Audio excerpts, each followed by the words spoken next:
गरीब साध साध सब नेक हैं, आप अपनी ठोरे।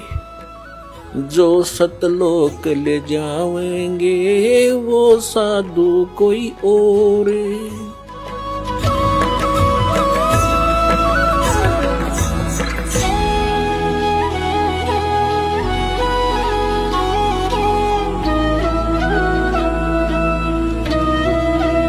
परम पिता परमात्मा पूर्ण ब्रह्म सारी सृष्टि के रचनहार कुल मालिक ये कबीर परमेश्वर जी हैं।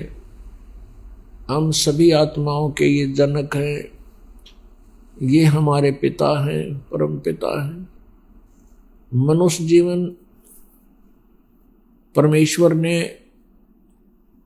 आत्म कल्याण के लिए ही दिया है, लेकिन हम आध्यात्मिक ज्ञान से अपरिचित होने के कारण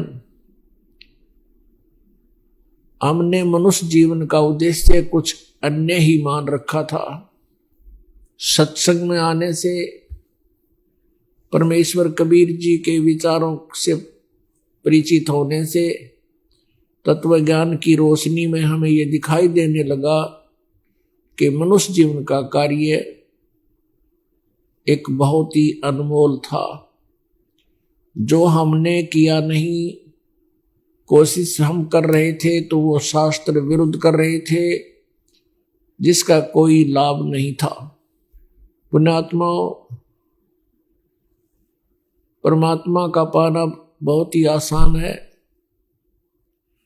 ये विश्वास होना कि जो साधना हम कर रहे हैं ये ठीक है या नहीं, ये विश्वास होना कि जिसको हम इष्ट रूप में मान रहे हैं ये समर्थ है या नहीं, ये विश्वास होना अनिवार्य है। फिर तो बहुत ही आसान है परमात्मा को पाना। जैसे आज सत्संग में आपको सुनाया था, श्रीमद् भगवत गीता अध्याय नंबर 4 के श्लोक 25 से लेकर 31 तक बताया गया है कि कोई देवताओं की पूजा करते हैं, कोई हठ योग करते हैं,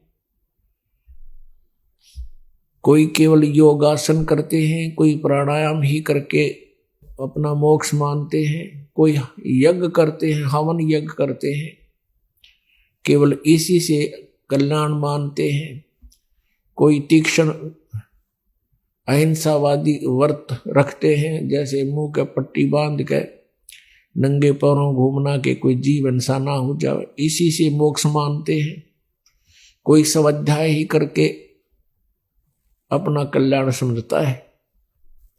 अब परमेश्वर ने आकर के अपने मुख कमल से बोली अमृतवाणी में ये विस्तार के साथ बताई कि जो साधनाएं आप जी कर रहे हो ये शास्त्र विरुद्ध है, ये साधनाएं करनी चाहिए, ये नहीं करनी चाहिए। कारण क्या रहा कि काल भगवान ने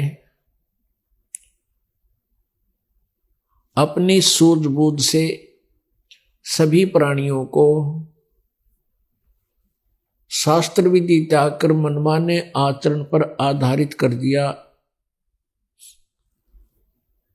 और तत्व ज्ञान छुपा करके अज्ञान भर दिया। उस परमेश्वर का नाम और निशान मिटा दिया। इसलिए परमात्मा अपनी जानकारी देने के लिए स्वयं ही आते हैं।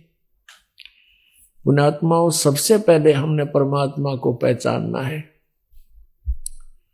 उसके बाद तो सिंपल सी बात है, हमें ये पता चल जाएगा कि किन किन महापुरुषों को परमात्मा प्राप्त हुआ,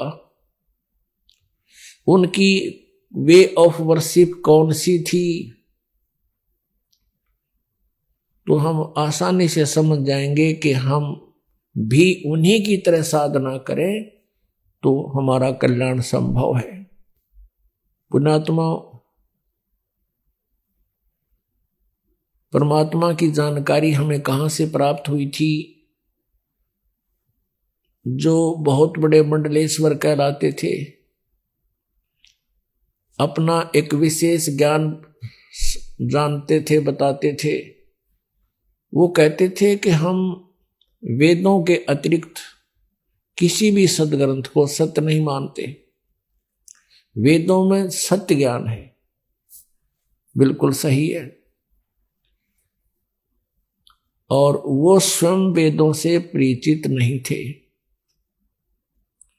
कि ये पवित्र वेद हमें क्या जानकारी देते हैं। तो इनमें परमात्मा का बाय नेम परिचय है, नाम सहित परिचय है। परमात्मा कैसी लीला करते हैं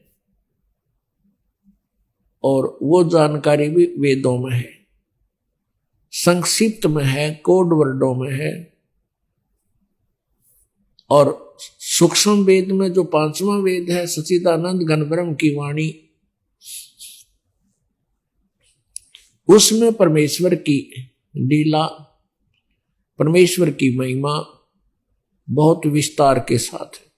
तो पहले हम वेदों से आपको प्रमाणित करेंगे कि कौन है परमात्मा और वो कैसी लीला करता है। तो फिर हमें विश्वास हो जाएगा कि सचमुच यही भगवान है जो वेदों में लिखा है कि परमात्मा ऐसी लीलाएं करता है और उसका ये नाम है। और फिर उन संतों जिनको वो मिले, उनकी वाणी में फिर वही ज्ञान है जो वेद बताते हैं। तो परमात्मा को पहचानना बहुत ही आसान हो जाता है।